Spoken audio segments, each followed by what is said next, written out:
एक तनख्वाह से कितनी बार टैक्स दूं और क्यों?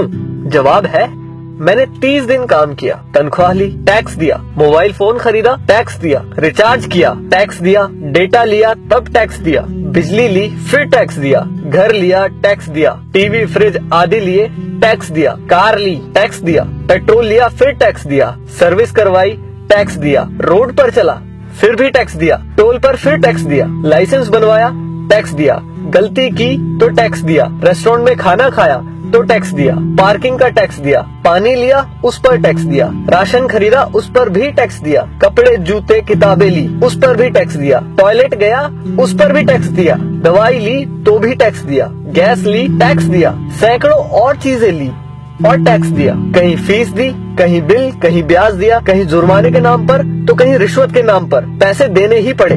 ये सब ड्रामे के बाद गलती से सेविंग में बचा लिया तो फिर टैक्स दिया। सारी उम्र काम करने के बाद कोई सोशल सिक्योरिटी नहीं, कोई पेंशन नहीं, 5 साल के MP MLA रहते तो बात और थी, कोई मेडिकल सुविधा भी नहीं, बच्चों के लिए अच्छे स्कूल नहीं, पब्लिक ट्रांसपोर्ट नहीं, सड़कें खराब, स्ट्रीट लाइट खराब, हवा खराब, पानी खराब, फल सब्जी जहरीली, हॉस्पिटल महंगे, हर साल महंगाई की मार, आकस्मिक खर्चे व आपदाएं, उसके बाद हर जगह लाइनें। सारा पैसा गया कहाँ? करप्शन में, इलेक्शन में, अमीरों की सब्सिडी में, माल्या जैसों को भगाने में, अमीरों के फर्जी दिवालियां होने में, स्विस बैंकों में, नेताओं के बंगले और कारों में और हमें झंडू बाम बनाने में। अब किसको बोलूं कौन चोर है? आखिर कब तक हमारे देशवासी यूं ही घिसटते जिंदगी जीते रहेंगे? मैं जितना देश और इस पर चिपके परिजीवियों के बारे में सोचता हूँ, परेशान हो जाता हूँ। समय आ गया है कि किसी की भी भक्ति से बढ़कर देश और देशवासियों के बारे में सोचे।